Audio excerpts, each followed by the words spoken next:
25 de diciembre, Santa Anastasia, mártir, años 303 o 304.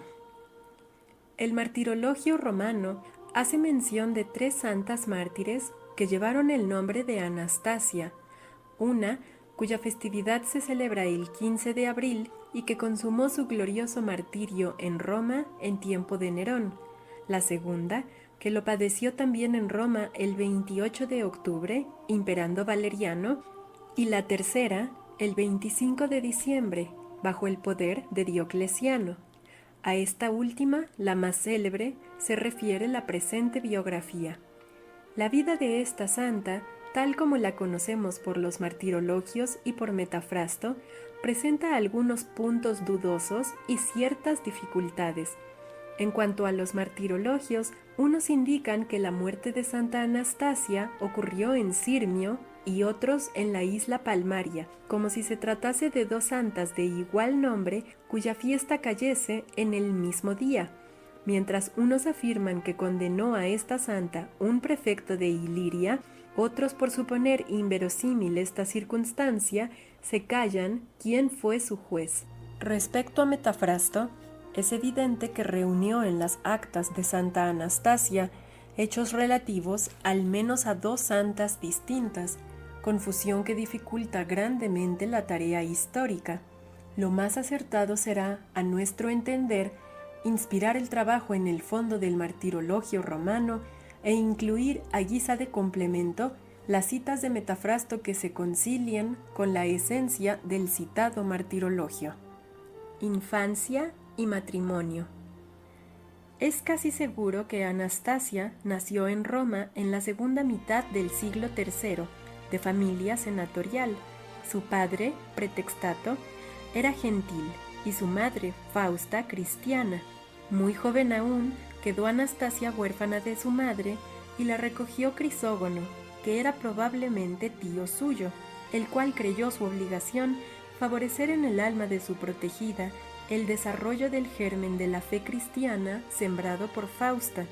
No se lo estorbó Pretextato, que sería quizá, como muchos de nuestros contemporáneos, un hombre honrado según el mundo y ante todo epicúreo, al cual no importaría el problema de ultratumba tanto como disfrutar lo más posible de los goces de esta vida sin preocupaciones de orden superior.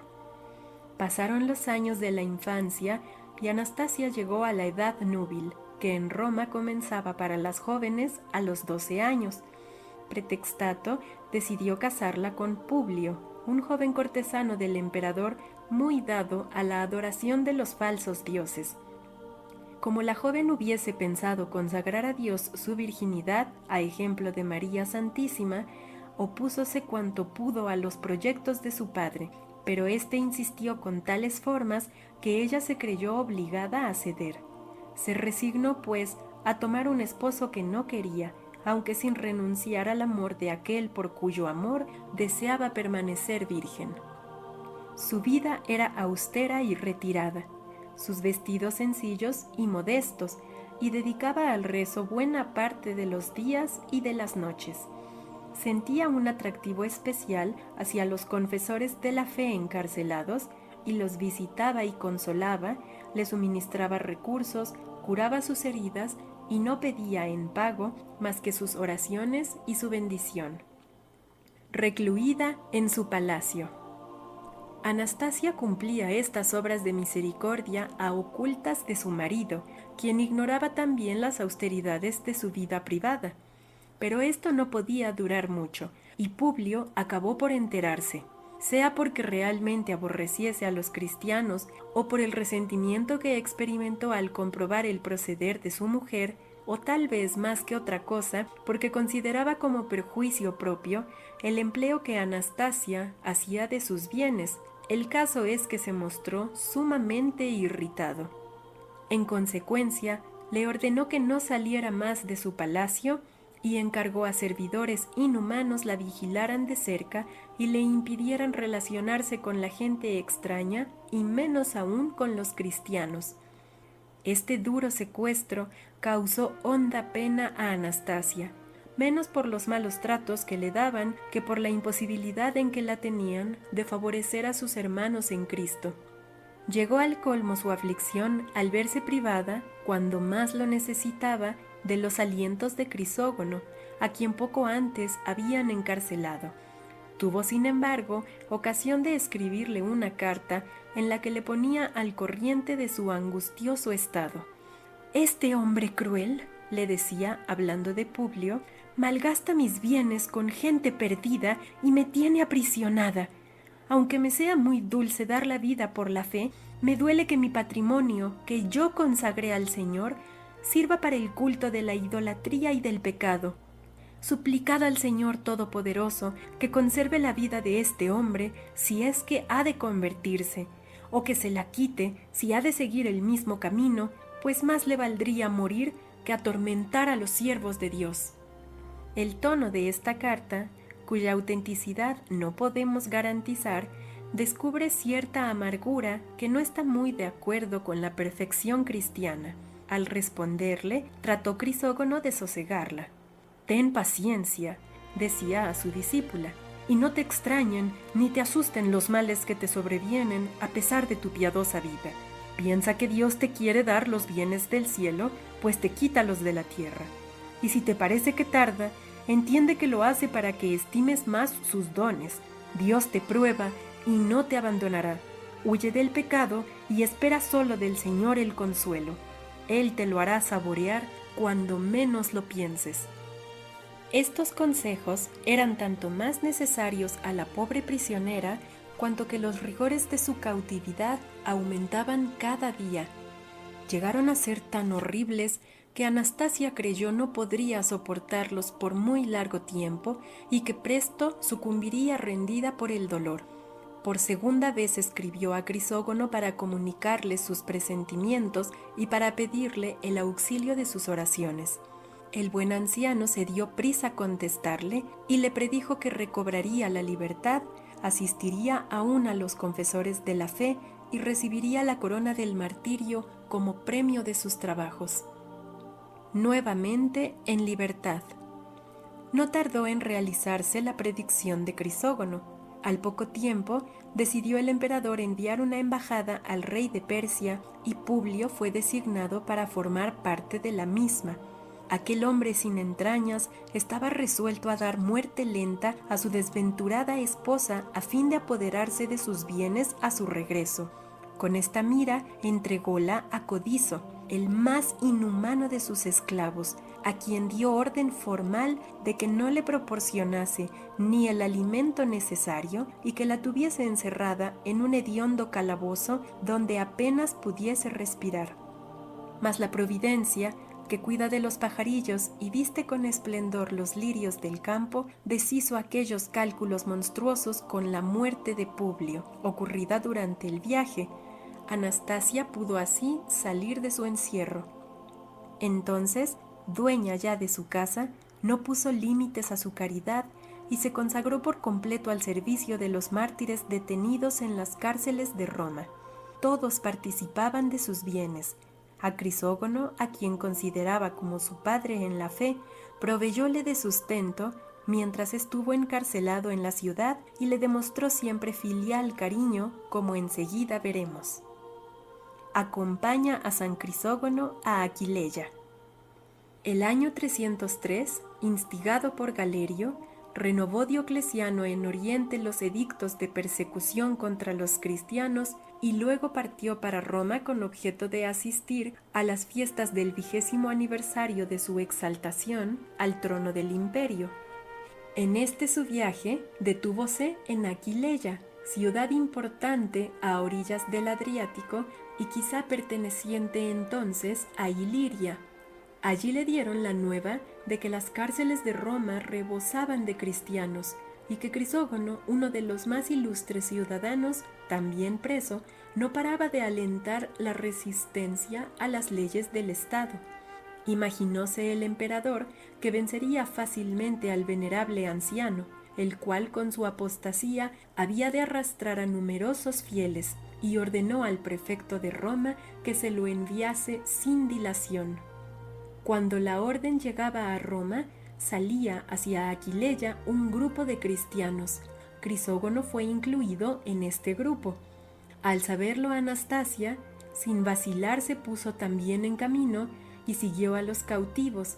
Los asistió cuanto pudo, prestándoles toda clase de ayuda, aunque sin comprometerse abiertamente, y los acompañó hasta Aquileia. Nos permite suponerlo así el texto del Martirologio Jeronimiano, que dice el 25 de diciembre: en Sirmio, Santa Anastasia, que partió de Roma en seguimiento de los santos conducidos al martirio y también padeció gloriosamente. Al llegar a término, se detuvo Anastasia a fin de continuar sirviendo a Crisógono hasta que éste fuera llamado al tribunal del emperador, cosa que no tardó en realizarse. En vano describió Diocleciano al insigne confesor el brillo de las riquezas y honores que le prometía si renegaba de la fe cristiana. Nuestro héroe resistió tan valerosamente a las seducciones como a las amenazas, y su inflexible tenacidad le valió la sentencia de degüello, la cual se ejecutó en las afueras de la ciudad. Es de creer que Anastasia iría a recoger la preciosa sangre del atleta de Jesucristo. Proponíase también rescatar los sagrados restos del mártir para darles honrosa sepultura, pero no pudo lograr aquel consuelo porque los verdugos los arrojaron al mar. Unos días más tarde, las olas, menos crueles que los hombres, lo volvieron a la orilla, cerca de la vivienda de Zoilo, un venerable sacerdote que había conocido a Anastasia en la cárcel de Aquileia. Zoilo se apresuró a recoger los sagrados restos del ilustre mártir y con la ayuda de nuestra santa los sepultó cristianamente en el huerto de su propia casa. En el tribunal de Floro, Anastasia cumplió los últimos deberes para con su tío y volvió enseguida hacia los prisioneros de Aquileia. Según Metafrasto, preparó entonces para el martirio a las santas Irene, Ágape y Quionia, a quienes asistió hasta el último momento, pero este hecho no concuerda con el lugar histórico de su sacrificio, que fue Tesalónica. Su mucha caridad y sus grandes anhelos la engañaron. Presentóse un día en la cárcel, donde ya no encontró a los que viera allí el día anterior. Afligida, se dirigió al nuevo guardián y le preguntó a dónde habían llevado a los presos. Sospechó el carcelero que aquella joven era cristiana y la hizo detener y conducir a Floro, viceprefecto de la Iliria Occidental. Reproduciremos el diálogo que, según Metafrasto, se entabló entre ambos. ¿Es cierto que eres cristiana?, preguntó Floro. Sí que lo soy, y el serlo es mi mejor título de gloria, respondió la santa. ¿Y por qué has abandonado tu patria? Para obedecer a la voz del cielo, que me llama y exhorta a tomar la cruz de mi Salvador y a seguirle con ella. ¿Pero dónde está ese Cristo, Salvador tuyo, de que me hablas?, exclamó Floro. En todas partes, y nada se escapa a sus miradas. Está en el cielo y en la tierra, pero su mirada favorita es el corazón de sus fieles servidores, de los que le invocan y le temen. ¿Podrías mostrarme a esos servidores? Tendría mucho gusto en conocerlos, replicó el prefecto.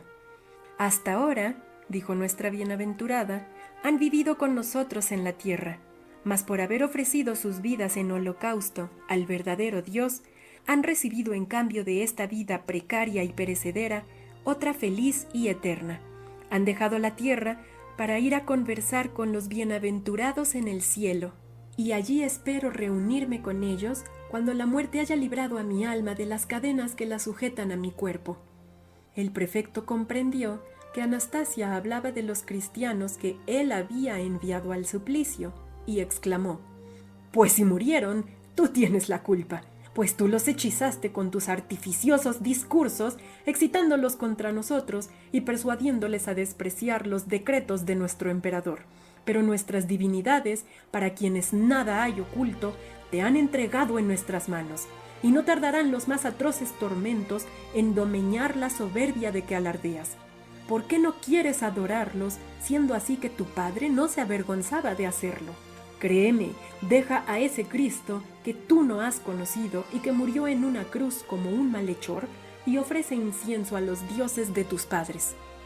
A juzgar por tus palabras, gustas hablar de lo que no entiendes. Llamas dioses a vulgares idolillos fabricados por mano de hombre y cuyo poder es pura fantasía de quienes se humillan al extremo de adorarlos. Dime, ¿crees realmente haber recibido de ellos beneficio alguno? ¿Qué pueden influir en los destinos humanos tales productos de la imaginación? Cierto es que mi padre guardaba en su casa algunas de estas figurillas, mas no te preocupen ya, yo misma las arrojé al fuego. Con el oro que me proporcionaron, pude luego aplacar el hambre de muchos necesitados en quienes tú jamás has pensado. Al escuchar estas palabras, el juez clamó furioso: «Este sacrilegio no puede quedar impune. Los dioses te han puesto en nuestras manos y con el tormento se apaciguarán su irritación y tu arrogancia». Comienza la santa su pasión. No se creyó Floro con autoridad bastante como para entregar la santa al verdugo por ser romana y de noble linaje. La hizo conducir a Diocleciano, quien se la devolvió tras un breve interrogatorio. Mandó Floro encerrarla en una lóbrega prisión con orden de darle escasa comida a fin de abatir su ánimo y sus fuerzas. Un mes más tarde, llamóla de nuevo a su tribunal y hubo de sorprenderse al verla tan sana como si le hubieran servido abundante y sustancioso alimento. Le insinuó que la dejaría en libertad de seguir su religión si le cedía la fortuna que le quedaba. Anastasia rechazó indignada aquella proposición y le respondió con gallardía: «Ignoras, oh juez, que está escrito en nuestros libros: vende todo lo que tienes y da su importe a los pobres. Ahora bien, si tú estuvieras en la miseria, yo te socorrería de buena voluntad, pero siendo como eres rico, me guardaré mucho de darte los bienes que la divina providencia me ha confiado para socorrer a los desvalidos.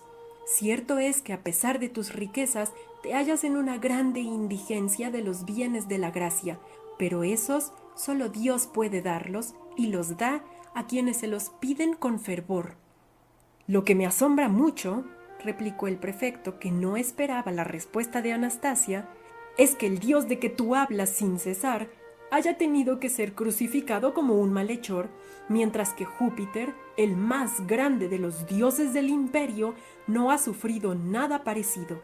Deja pues a Cristo y adora a nuestro Júpiter». «La cruz y la muerte», respondió Anastasia, «son un motivo de gloria para Cristo y para todos los cristianos, pues por la cruz y por la muerte nos ha procurado Él la gloria que hemos recibido. Imita si tú quieres a Júpiter, pero a mí déjame imitar a mi Dios». Viendo que era inútil tratar de convencerla, terminó Floro el interrogatorio diciendo: «Obedece a nuestro divino emperador. De otro modo, irás al suplicio como él mismo me lo ha ordenado». «La muerte», replicó tranquilamente Anastasia, «será mi gozo y mi libertad. Así pues, dispón tus cosas cuanto antes». Con todo, no había llegado aún la hora para que la mártir volase al cielo. Condujéronla nuevamente al calabozo, donde la trataron con más rigor que antes. Transcurrieron aún varias semanas, durante las cuales no cesó de ofrecer al Señor sus padecimientos y de suplicarle que la sostuviese en la tribulación. Si se admite la versión del martirologio jeronimiano, que señala Sirmio como lugar del martirio de Anastasia, puede creerse que después de su gloriosa pasión en la cárcel, la desterraron a una isla donde murió, conforme reza el martirologio romano a cuyos datos nos atenemos. Padece el martirio en la isla Palmaria. El tiempo de la prueba iba a terminar, pues anunciaron pronto a Anastasia que había de partir para la isla Palmaria, hoy Palmarola, en el mar Tirreno, cerca de la Poncia, a donde fueron desterrados los santos Nereo, Aquileo y Domitila durante el reinado de Domiciano. Así pues, trasladaron a Anastasia a Roma, embarcaronla luego en el puerto de Ostia. Con ella iban 270 confesores de la fe que también lograron conquistar la palma del martirio. Obedeciendo sin duda a órdenes superiores, no tardó el gobernador de la isla en aplicar el postrer suplicio a Anastasia. Los verdugos la ataron de pies y manos a un poste, a cuyo alrededor encendieron una enorme hoguera. Alzáronse las llamas con violencia y se cebaron en los delicados miembros de la gloriosa mártir, que no tardó en exhalar el último suspiro. Según Metafrasto, ocurría esto el 22 de diciembre de 303 o 304, día en que celebran su fiesta los greco-rutenos. Recogió sus gloriosos restos una piadosa mujer llamada Apolínea. Llevados a Roma, fueron depositados al pie del Palatino, en el jardín de la casa habitación de Anastasia. Este nombre traerá sin cesar a la memoria de los pueblos cristianos el loable empleo que la noble romana dio a los bienes de este mundo, así como la caridad que tuvo para con el prójimo y la fidelidad con que sirvió al Señor. Su recuerdo ha sido y será siempre de grande edificación para la Iglesia. Años después de su muerte, levantóse sobre su tumba una basílica todavía conservada, en la cual durante la Edad Media celebraban los papas la segunda misa de Navidad. El día del nacimiento de Jesús, la Iglesia Universal hace conmemoración de Santa Anastasia en la misa de la aurora, y cada día repiten su esclarecido nombre millares de sacerdotes en el canon de la misa. No pocos fieles imponen a sus hijas el nombre de Anastasia, que significa resurrección.